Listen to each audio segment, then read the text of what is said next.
In this video, I'm going to show you a couple of the different types of piping tools that are available.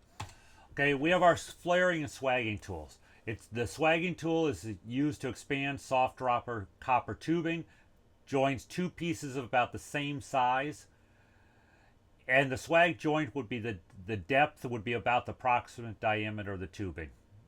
Okay, we use these little swagging tools to use a hammer and a flare block to create the swag joint. Okay, another way to do this again is more with the automated tools.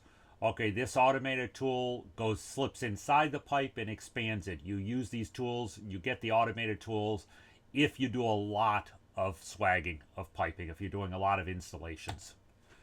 A flare fitting, again, uses a flaring tool and allows us to use a brass fitting and a flare nut that joins the two sections of pipe together. Used very heavily in refrigeration and air conditioning as well as oil. The flare is created by the use of a flare tool and a block.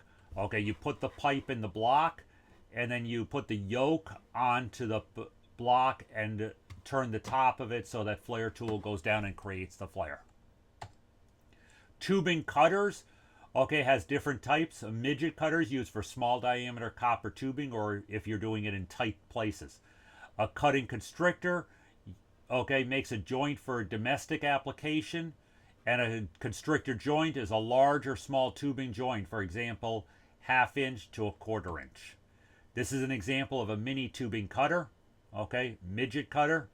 Okay, large pipe cutters used a lot of times with steel or galvanized pipe in a vise.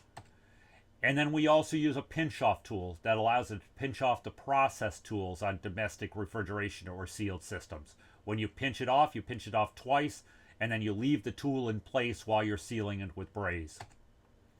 Another example of a pinch off tool. Copper pipe brushes are used. We have to clean any fittings before we solder. Okay, we also have to clean and deburr fittings after we create threading.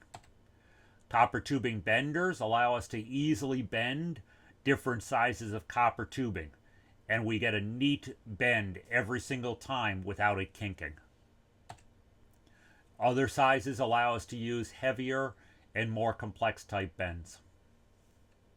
Pipe wrenches are one of the most frequently used tools when you're doing hydronics, gas piping, and other larger pipe systems. They come in many different sizes. Make sure you use the appropriate size.